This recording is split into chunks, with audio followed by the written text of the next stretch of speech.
15 years ago, I lost my friends in a cornfield. This is what happened when I was a kid. Just about everyone had their favorite spot where they liked to play, either on their own or with their buddies. Mine was a bit unusual, though. It was pretty specific. Not specific in the sense that everything had to be just right for it to be perfect, but more because it was tied to a certain time of year when I could disappear into the tall corn stalks and hide from the world around me. Yep, I am talking about a cornfield. But this wasn't your typical flatland field that gets plowed and planted like clockwork every year. The strange thing about this particular field was that the farmer only planted corn every other year. I never figured out why, but looking back now, it might have something to do with the story I'm about to tell. Back in those days, I had a close-knit group of friends who lived nearby. In the summer, we'd roam through the woods, hop across streams, chill by the lake, and ride our bikes down the dusty road where I lived. Then one day we noticed the cornfield, and it was like discovering something brand new. I still do not know how we managed to miss it before, but I guess our young minds were too wrapped up in other adventures. From that day on, though, my friends and I were completely thrilled with the idea of running through the rows of corn that reached higher than we could imagine. We played all kinds of games, hide and seek, tag, and sometimes we would knock down sections of corn and pretend they were our forts. Sorry, Mr. Beasley. That summer, the field became our playground, and no one ever told us that what we were doing was wrong or even rude. When the harvest season rolled around and the corn got cut down, we were heartbroken. Two of my friends seemed totally crushed, like they had lost something irreplaceable.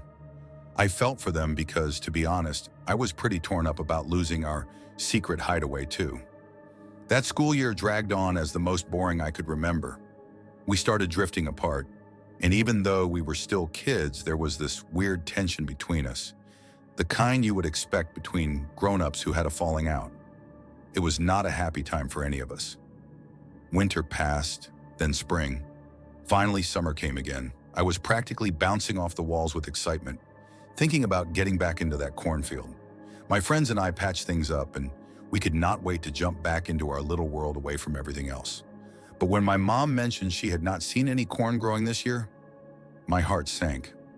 I told my friends, but they refused to believe it, so we all made plans to meet at my house and ride over to check for ourselves. To our disappointment, my mom was right. The field was just bare dirt, with a few little plants starting to grow. We were crushed, and some of us started wondering if we would ever get to play in that cornfield again. Another uneventful year passed by, and as reality settled in more, my interest in the cornfield started to fade. Every time I brought it up to my friends, they barely reacted. Eventually, we all just agreed to stop mentioning it altogether, figuring we were too old for those childish games. But when summer rolled around again, and I saw the first fields nearby showing signs of life, I got curious. I decided to hop on my bike and ride down to the cornfield by myself, just to see if anything had changed. As I rounded the familiar row of trees that usually hid the field from view, there it was, lush, green, and standing tall. The cornfield was back. Mr. Beasley had planted it once again. My heart raced with excitement. Part of me wanted to tell my friends right away, but something stopped me. It was like a strong, almost irresistible pull, calling me deeper into the corn. Without even thinking, I left my bike by the side of the road and wandered into the field alone, with no real reason why.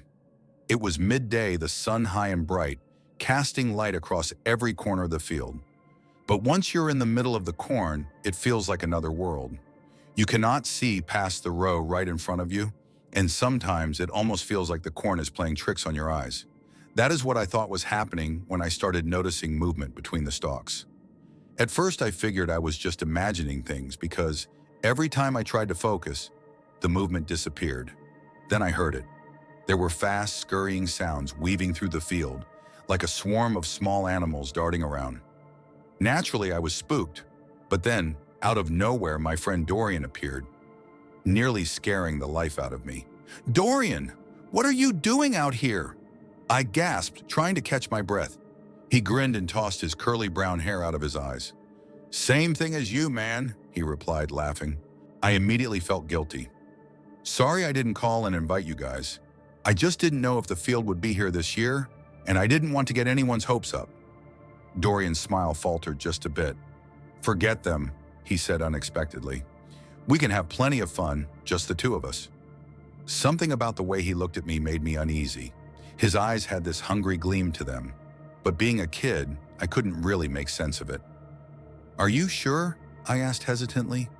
Won't they be upset if they find out we played without them? His eyes got wide, and before I could react, he grabbed my wrist. You can tell them tomorrow. Right now it's just you and me, and I've got something to show you. Show me what? I asked, but before I could get an answer, he started pulling me through the corn. He dragged me along for what felt like forever, not saying a word. I kept asking where we were going, but he just kept smiling, and I could see the corners of his cheeks lift every time. Finally, we arrived at a small clearing where the corn had been flattened. Dorian pointed towards something sticking out of the ground in the middle of the circle, smiling wider than ever. As I walked closer, I realized it was a bone, though I cannot quite recall what kind. All I knew at that moment was it definitely did not belong there. What is that? I asked, inching my hand closer to the strange object. Isn't it amazing? Dorian shouted, his tone curious and excited. I put it there, hoping something incredible might happen. You put it there?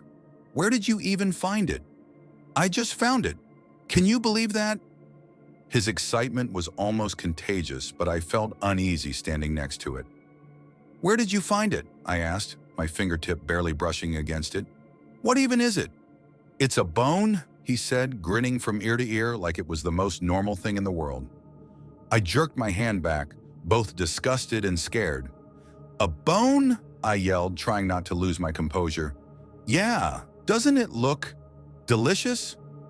Dorian's stone-gray eyes gleamed with that same unsettling hunger I had noticed earlier. Delicious? What's gotten into you, Dorian? You're acting really weird. Oh, forget it. I just thought you would think it was cool. I mean, I do. He bent down, grabbed the top of the bone, and gave it a twist. I think I'm gonna head home, I said, barely able to hide how scared I was. Okay, no problem. But hey, let's get everyone out here tomorrow night. We can play hide and seek like we used to, but it'll be way more fun in the dark. Looking back, his face had the kind of expression you might see on someone with, well, some serious issues. Even though Dorian's excitement made me uneasy, I agreed. I do not remember how long it took me to find my way out of that cornfield, but by the time I reached the road where my bike was, the sun had already started to set. As I rode home, I could not stop thinking about the strange way Dorian had acted and how he even ended up at the field in the first place. I was pretty sure his dad had him busy helping clean up their yard that day, but maybe I was wrong. When I got home, my mom was not too pleased. She scolded me for being out so late and asked where I had been. I told her about Dorian and the cornfield, and she gave me that typical mom warning. You be careful and make sure you stay out of trouble. I do not want to deal with Mr. Beasley being angry if you're messing around in his field. I will, Mama. I promise, I replied, not wanting to push my luck any further. That night I woke up in a cold sweat, my heart pounding like crazy. I was not having a nightmare, so I looked around my room, trying to figure out why I had woken up. Then I saw it, or rather, him. Dorian was standing at my window, his face pressed against the glass.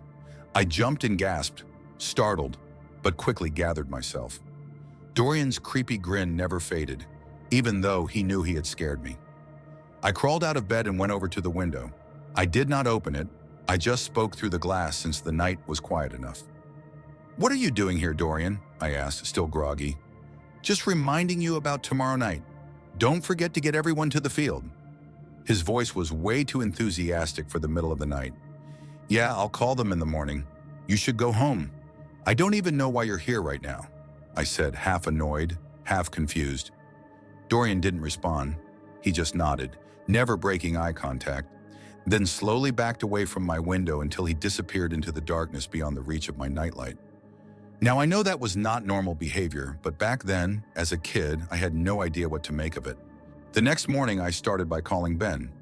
I told him about what happened the day before and how strangely Dorian had been acting. Ben was furious at first, feeling like he'd been left out. But I calmed him down, explaining the truth. I didn't know the cornfield would even be there, and I definitely didn't expect Dorian to be there either. After a while, Ben seemed to get it, and he eventually agreed to sneak out that night. Next, I called Corbin. He wasn't mad or excited, just sort of neutral. What was weird, though, was that he seemed to share my concerns about Dorian's behavior. Thankfully, I didn't have to convince him too hard. He was always the kind of guy who'd back me up without asking too many questions. That made things easier. Finally, I called Dorian to double-check that we were still meeting at the field that night. But when he answered, he sounded totally confused, almost yelling at me. "I never left my house yesterday, and you're crazy, Gavin." He nearly had me believing I'd imagined everything. Still, after calming down, he decided he'd come to the field that night, even though the whole idea had been his in the first place. Throughout the day, my mom kept giving me these suspicious looks, asking where I was going and what I was up to. I brushed her off as best as I could, but by dinner time, it was clear she knew something was going on. Luckily, I managed to dodge her questions long enough to avoid any trouble. Finally, night came. I waited until I heard my mom close her bedroom door, then grabbed the flashlight I kept stashed under my pillow and quietly slipped out my window. My feet hit the soft grass, and I stood there for a second, hoping my friends would actually show. Another part of me, though, was terrified of being out in the dark by myself. I'd always been scared of the dark as a kid. I hopped on my old bike, its rusty chain grinding and squeaking from all the times it had been left out in the rain, and pedaled down the dirt road toward the cornfield. A little ways down the road, I saw Corbin. He had a flashlight attached to his bike and a handheld one clutched tightly in his other hand. I rolled up next to him, nearly causing him to lose control as he wobbled with his flashlight. "Why'd you scare me like that?" he shouted, his eyes darting around. "I didn't mean to," I said softly. I hadn't meant to spook him. "This is so dumb," Corbin muttered after a while, clearly referring to our whole plan to meet at the field. "I know, and Dorian acted like he didn't know what I was talking about when I called him." "He did?" Corbin asked, sounding confused. "That's strange, right?" "Well, you said he was acting weird already. Maybe he's just messing with us?" "Could be, but that whole bone thing really has me wondering if there's something going on with him." "Bone thing? You didn't mention that this morning." "Oh yeah. He took me to this spot in the field where there was a bone sticking out of the ground. I couldn't tell what kind of bone it was, but then he asked me if I thought it looked delicious." "What? That's seriously messed up, Gavin. How are you not freaking out about that?" "I don't know. It's Dorian. Maybe he's just into some weird stuff now." "You're telling me," Corbin replied, shaking his head. We fell silent after that, just riding in the quiet until we reached the edge of the cornfield. When we arrived, Ben was already there, sitting on his bike with his flashlight in hand. I was glad they'd both brought flashlights because, in my excitement, I'd forgotten to remind them to do that. I glanced around, but I didn't see Dorian anywhere. "Has Dorian shown up yet?" I asked Ben. "Nope," Ben said sharply. "You haven't seen him?" I asked again. "Not yet." "Don't be mean, Ben. This wasn't Gavin's idea," Corbin chimed in, trying to calm things down. "I'm just tired and I hate mosquitoes," Ben muttered. "Me too," I said quietly. "How long have you been here?" Ben shrugged. "I don't know, like 4 hours. 4 hours? You're lying," I snapped. He chuckled. "Nah, I've only been here a little while." "If you should be messing with anyone, it's Dorian," Corbin said, scuffing his foot against the dirt. "Well, he isn't here, is he?" Ben said, turning his head away from us. Then we heard the faint clicking sound of spokes in the distance. "That must be him," I said, shining my flashlight down the road. Sure enough, Dorian came into view, rounding the corner by the tree line and skidding to a stop in front of us. "It's about time you showed up," Ben grumbled, clearly annoyed. "I don't know what Gavin's been telling you guys, but I have no idea what he's talking about." "I just came down here to see what all the fuss is about," Dorian said, sounding defensive. "Why are you lying, Dorian? We were in the field yesterday together. You even came to my window last night," I shot back, feeling my frustration boil over. "I didn't! I was asleep all night, just like you," Dorian yelled. Corbin stepped off his bike and moved between us, trying to diffuse the tension. "Enough! Corbin said, raising his voice. It doesn't matter now. Let's just go in and see what happens. If Gavin's messing with us, we'll figure it out. And if Dorian's the one pulling something, we'll find that out too. Corbin always had that calm, level-headed way about him, even at 11 years old. Fine, let's go, Ben said quickly, stepping off his bike and gripping his flashlight. This is so dumb, Dorian shouted, throwing his bike down in frustration. He pulled out a small flashlight from his pocket. Good. I'm sure this will be over before we know it, Corbin said, shining his light toward the cornfield. I'm not making this up, I muttered under my breath, but the wind carried my words away, and no one seemed to hear me. A light breeze picked up, rustling the corn. I took out my flashlight and aimed it where Corbin was pointing his. The field looked just as it did during the day, except the added darkness gave it a more eerie, unsettling feeling. Yet something deep inside me still pulled me toward it. Ben and Corbin led the way, with Dorian following close behind. I stayed in the back, not trusting Dorian's sudden mood shift. As we walked between the tall, green stalks, I kept an eye on him, but then he was just gone. 1 second he was there, and the next it was like he vanished into thin air. I stopped dead in my tracks, shining my light in every direction. Dorian, I called out, but there was nothing. Ben and Corbin noticed the gap between us and turned around. Hey, what's going on? Corbin called out, shining his light at me. It's Dorian. He's gone, I stammered. Gone? Ben asked, his voice trembling a bit. Yeah, he was right in front of me, and now he's just gone, I replied, still frantically searching with my flashlight. Ben and Corbin walked over to me, their lights darting around the cornfield. What do you mean he's gone? Like, did he run off somewhere? Corbin asked, his voice quieter now, as if he was starting to believe me. No, I mean 1 second he was walking right where you're standing, and then he just disappeared, I said, trying to keep my voice steady. That's not possible, Ben muttered, always quick to point out the obvious. What's not possible? Dorian's voice came from behind me, startling me so badly I nearly dropped my flashlight. I spun around to see him stepping out from between the cornstalks, a grin plastered across his face. What the heck, Dorian? Where did you go? I shouted, still shaken. Dorian's smile didn't fade as he patted me on the shoulder. I didn't go anywhere. I've been here the whole time. Gavin said you disappeared, Ben remarked, clearly as confused as I was. Well, sometimes the field plays tricks on your mind, Dorian said casually, as if that explained everything. Corbin muttered, not sounding convinced.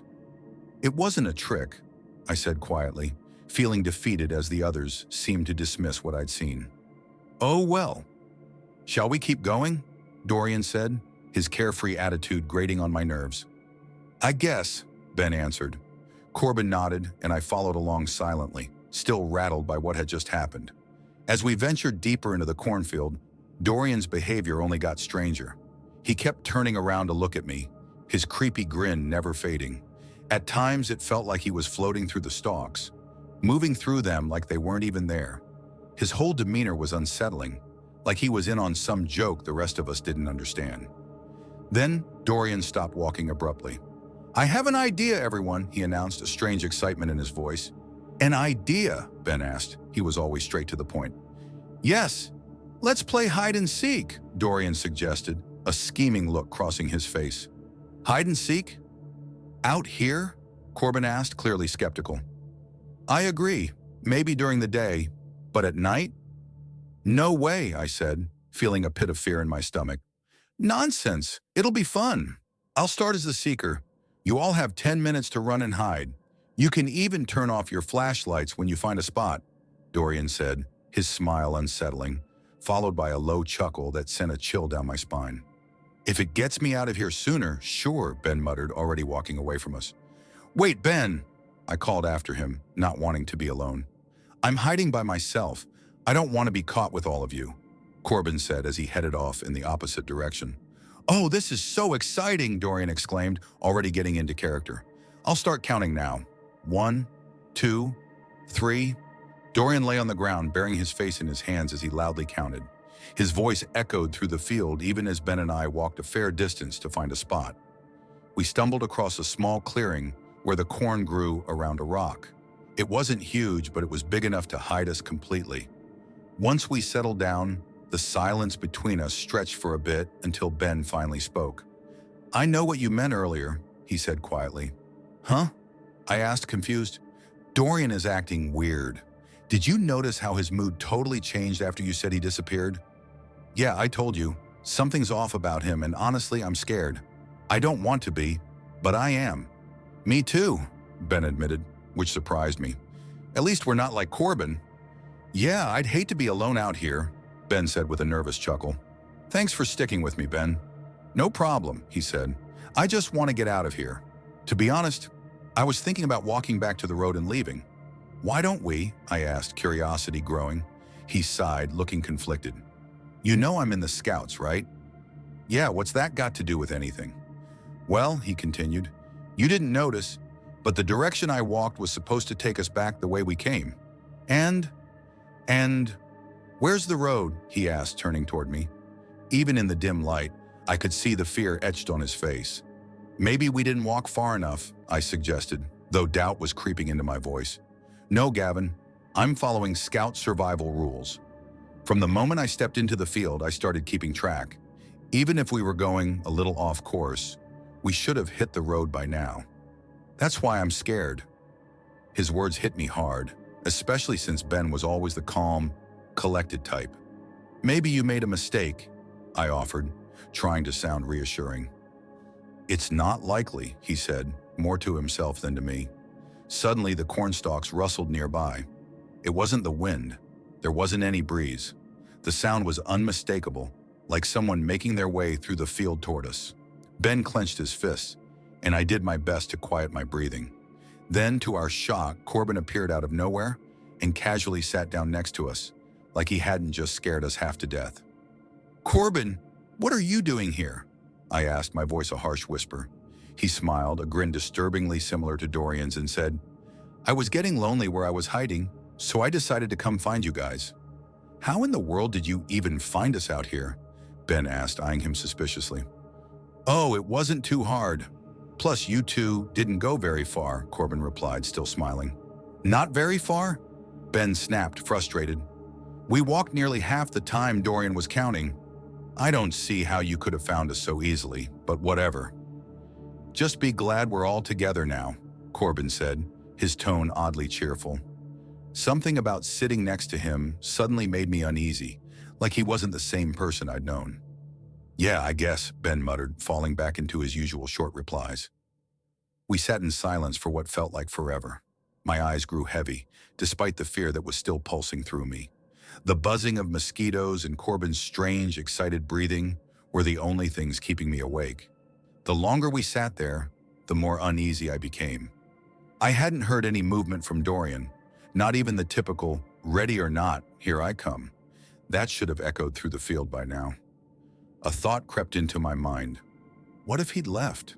What if the whole plan was just to trick us into sitting out here all night? Ben nudged me with his elbow, snapping me out of my thoughts. "What?" I asked sharply. "I'm going to try to find the road again," he said as he stood up. "Oh, are we making a break for it?" Corbin asked, way too enthusiastic.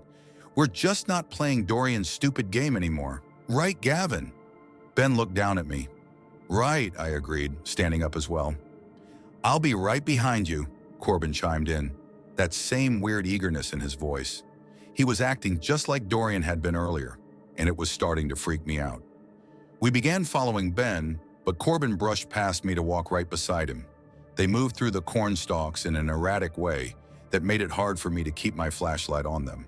And then, just like what had happened with Dorian, they both vanished. Panic hit me immediately. Guys, where did you go? Don't leave me out here alone. Please, ... Tears started welling up in my eyes. Hey, I was just a kid, and a scared one at that. I did the only thing I could think of. I kept walking. The field around me seemed to close in, the rustling of the corn getting louder with every step. My heart pounded in my chest and my whole body was drenched in sweat. And then Ben reappeared. He smiled wide, wider than I'd ever seen him smile before, and it gave me chills. "What's the matter?" he asked, his eyes unsettlingly wide. "Where did you go? And where's Corbin?" I tried to stop the tears from spilling over. "Don't worry about him. He went far away to hide," Ben said, still smiling. "No, you're lying. You both disappeared like Dorian," I shouted, panic creeping into my voice. "Come with me, Gavin. I'll get you out of here," Ben said, stepping around me, heading in the opposite direction from where we'd been walking. "But that's the other way. I thought you knew where you were going, Ben," I said, doubt clear in my voice. "I must have made a mistake. The way out is over here," Ben replied, sounding almost giddy.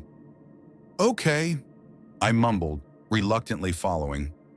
Ben started skipping through the corn, moving faster than I could keep up. I tried, but I tripped over something and fell flat on my face. My cheeks scraped against the ground, and my nose throbbed in pain. When I shined my light on my hand, I saw it was covered in blood. But it wasn't mine. There was a pool of it beneath me, thick and sticky like oil. Naturally, I screamed. Ben turned around, his expression terrifyingly different from the friend I knew. Before I could ask what was happening, he leaned down and started licking the blood off my hand. I yanked my hand away in shock. "What are you doing?" "Delicious, isn't it?" he asked, grinning with blood smeared across his mouth. "You're scaring me, Ben. What are you even saying?" I stammered, backing away. He just smiled, then took off running into the corn. I didn't know what to do. I sat there frozen, next to that pool of blood. Ben's voice suddenly echoed through the field, disembodied and eerie. "Come find me," he whispered, his voice carrying like a breeze through the stalks. I was completely lost. My first instinct was to run, but I'd already learned that was impossible. Instead, I picked up my flashlight and wandered slowly through the field, hoping against hope that I could make it until morning. My thoughts turned to my mom. By now, she must have realized I was gone, and I knew she'd be worried sick. My legs felt like jelly, and it took everything I had just to keep moving. As I stumbled through the corn, I started hearing awful sounds, like something gnawing on meat. At the time, I didn't fully grasp what it was, but now I know exactly what I heard. When I pushed my way through another row, I saw something no kid should ever have to see. 3 bodies torn to shreds, scattered across the ground. Their intestines lay twisted and bloody among the stalks, splatters of red painting the corn like some horrific mural. Their faces were still intact, and in the dim glow of my flashlight, I could see them clearly. They were my friends, all of them, including Dorian. Each of them wore a look of pure terror, like they were killed right at the edge of a scream. My mind couldn't even fully process what I was seeing at first. I was horrified, but the real shock hit when I noticed something in the middle of the bodies, a 4th figure, moving. Slowly, I lifted my flashlight and aimed it at the figure. The beam revealed Ben, a second Ben, the one I'd been following. He was crouched down, gnawing on Corbin's leg with a sickening pleasure, groaning as though he was in some kind of twisted bliss. He tore at the flesh like a wild animal, completely oblivious to me, despite calling for me to find him. I almost fainted from the sight. I've never been able to handle blood, and especially not this much. Somehow I managed to stay on my feet. It, whatever it was, continued feasting on my friends. No, not Ben. I couldn't call it that anymore. It devoured them as I stood there, paralyzed by the grotesque, horrific scene. My body screamed at me to run, but I couldn't move. Then I made one crucial mistake. I took a step backward. The corn crunched beneath my foot, loud enough to break the creature's concentration. It stopped eating, its head snapping around to face me. The neck twisted in a full 180 degrees, unnatural and terrifying. With blood-stained teeth, it grinned and said, "You found me!" Suddenly, its back began to shudder, expanding and contorting as if it was going through some horrific transformation. My body reacted before my mind could. I bolted. I ran as fast as my legs could carry me, crashing through the corn. Behind me, I could hear it screaming and shouting in Ben's voice, "Come back! Share in my meal! Taste the flesh and become one with me!" But I didn't dare look back. I wouldn't let it catch me, wouldn't let it devour me like the others. The field seemed endless, stretching out in all directions, trapping me in its nightmare.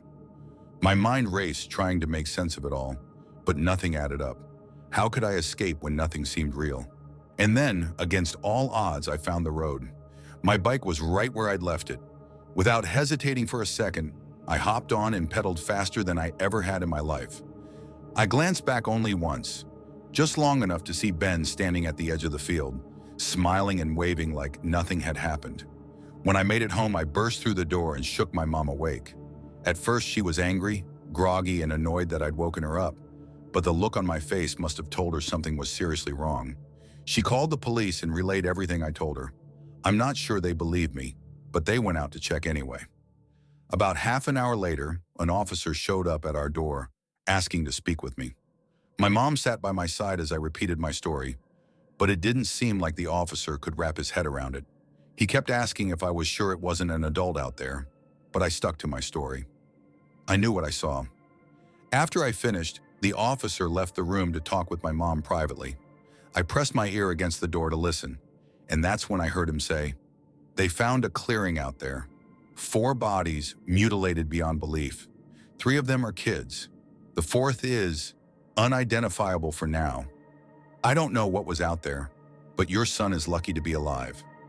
That night, my mom stayed in my room. She sat beside me and cried softly while I lay there, too shocked to move or speak. It took years for me to overcome my fear of the dark. Longer still to come to terms with the loss of my friends. To this day, I don't know what happened in that field or what exactly I saw. The police eventually let the case go cold, like it was just another unsolved mystery. But one detail stuck with me. The 4th body they found was later identified as Mr. Beasley, the owner of the farm. The strangest part? I drove by that field just the other day. I wasn't even thinking about it. I just happened to take that road. Nobody's owned the land since that night. The place is considered cursed now.